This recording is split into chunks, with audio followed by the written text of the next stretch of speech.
Hello, so after receiving a couple questions or requests for more photos from, I think, Felix and Tom at least, I decided to do my best at giving you a video tour of the car. Just hopefully we can give you a quick run through.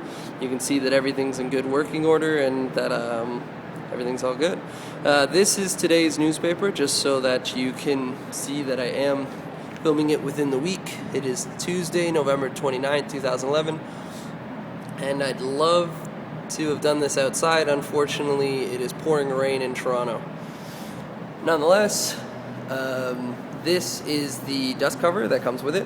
One thing of note, there is some damage to the dust cover. I guess it got placed down in probably some oil or gasoline, but this is pretty much the extent of the damage on the actual dust cover. It still does a really good job of covering the car. This is the replacement mats that come with the car, in case you don't want to use the originals. The originals are currently in the car for whatever reason. This is a secondary gas cap you can use in case you don't want to use the Mustang emblemed gas cap. And this is the full-size spare and mount, and this is the car jack. Now moving to the actual car, it may look like the rear lights are on there, but that's just the light on the camera reflecting back. As you can see, the emblemed gas cap is on the car at the moment.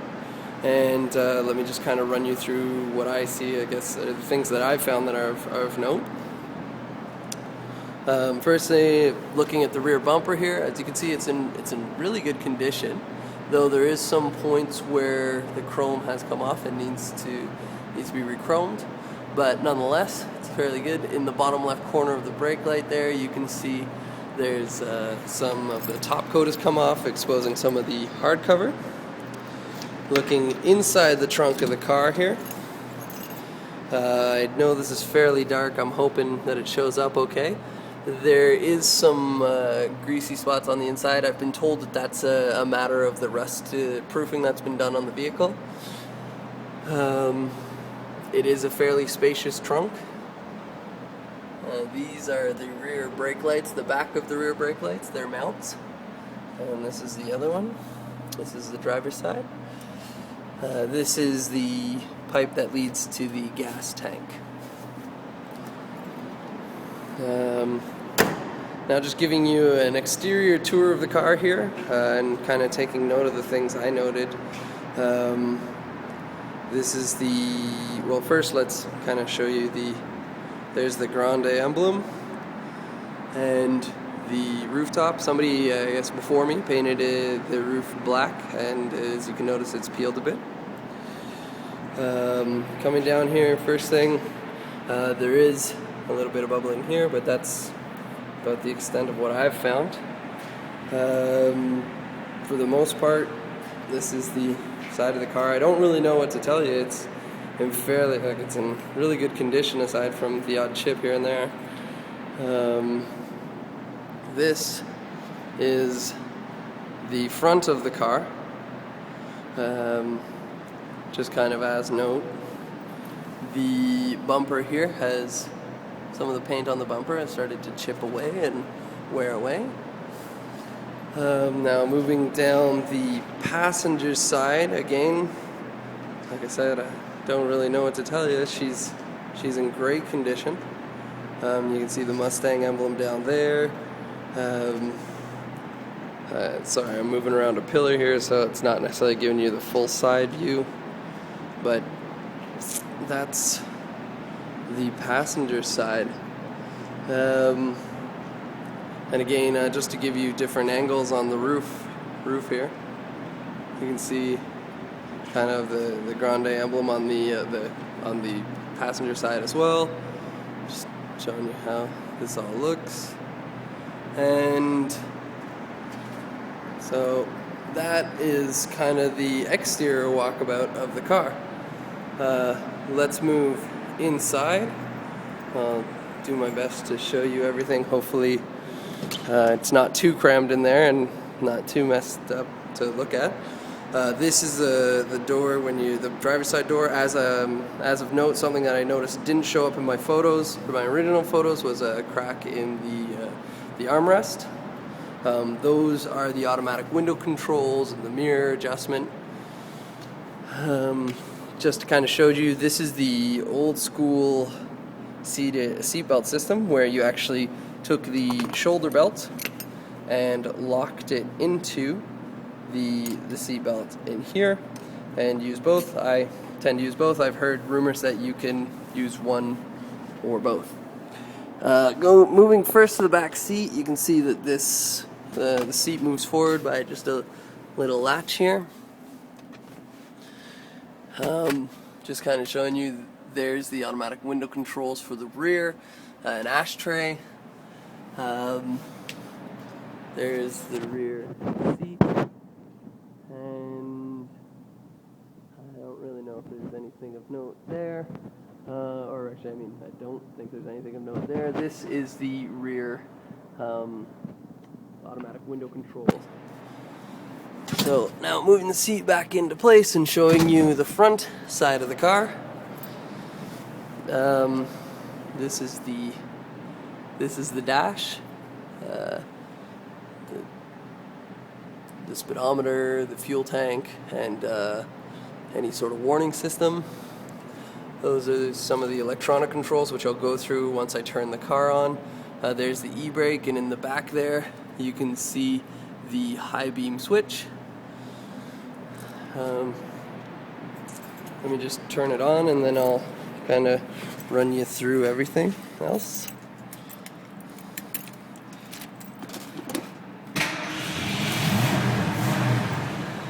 So, just showing you here, this is the center console. This is the radio. It works. Just to turn it on, let you know. And these switched. A couple of them you can program. A couple of them are already programmed, but you can't reprogram. This is the tuning switch. It's AM and FM. These are the environmental controls down here. I hope you can hear that turning on and off. As you can see, there's AC. And let me see if I can make this a little clearer. There we go.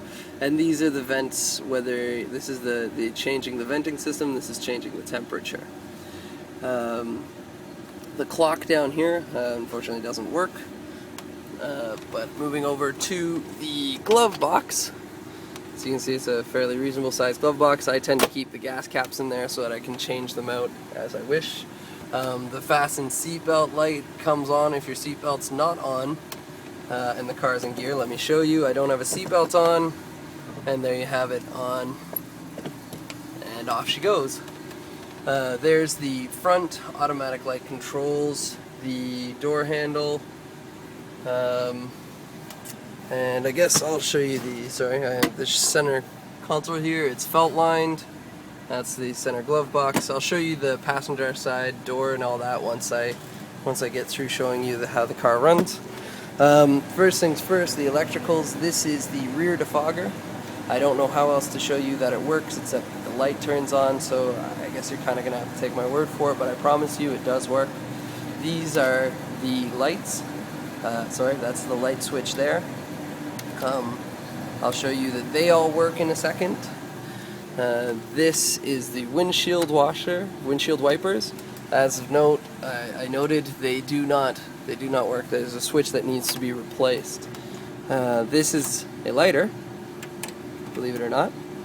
And now let's move through the lighting system to show you that it all works. So I'll just turn this on. I don't think it can be seen, but the actual dash is lit up right now, and even when I turn the light off, it's kind of hard to see. You can see it's kind of on there. It's just kind of because it's darker. Show you the windows first. Just show you that this is the driver's side window. I'm holding it down, I push it up, it goes up. Now let's show you the rest of the windows on the car. Across the passenger side, it goes down and up. Show you the rear passenger window. Oh, that's the driver passenger window. The rear passenger window, she goes down, she goes up, and driver passenger window, down, and up she goes. So continuing along here, just to show you that the lights work. Oops, I'm going to keep the driver's side window down so I don't accidentally lock my keys in the car. Here is the front lights on, and continuing down, passenger side of the car, the rear lights on. Now I'm going to show you that the blinkers work. So here's a passenger side directional indicator. You can see it there flashing. Coming down the passenger side again. And you can see it works there. Show you that that's the driver's side indicator. The passenger side indicator works. And again, going down to the rear of the vehicle, you can see that it works. Now I'm going to show you that the high beam and the reverse lights work. Just kind of the best way for me to show you the high beam is through the window here, but first, as a note, when you turn on the high beams, the horse lights up red, turn it off, and it lights up and turns off again. So now just to show you outside that it's all working well, there's on, there's off, on, and off. Oops, off. So there we go. And now I know this isn't good, but put on the e-brake and put it in reverse. So you can see here she switches gears pretty smoothly, and just showing you that the reverse lights are all in good working order. I think that's everything for the electricals as far as I can remember. Let's take it out of gear, release the brake, turn off the lights. But let's take a look at the engine, and then I'll show you the interior of the passenger side. This actually works by a switch down here. Oh, one thing I forgot to note. Sorry. I was unfortunately the victim of vandals. The chrome trim that kind of encircles the emblem and all that was torn off. Nonetheless, this switch pops the hood here, which then, sorry, one second if I can do this one-handed. There she goes. Sorry. You have to move the switch to the side, which then releases the catch, which then lets the hood up. This is the engine. The battery's new, the voltage regulator's new, the alternator's new. I don't know what else to tell you. It's been replaced. Can't quite think of everything. But yeah, as you can see, it's in really good condition. That's the master cylinder.